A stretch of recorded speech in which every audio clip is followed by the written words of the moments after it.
Mami, ba't hindi na ikaw yung nagsusundo sa akin? Ha? Nag-a-apply ako ng trabaho eh. Trabaho? Oo, nag-a-apply na ako.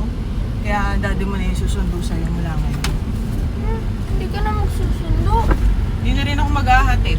Daddy mo na nga. Okay lang. Gusto naman ng Teacher Grace ko yung makita si Daddy. Teacher Grace?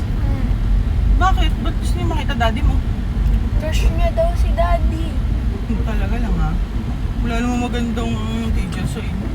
Uy, maganda yun. Tapos sexy.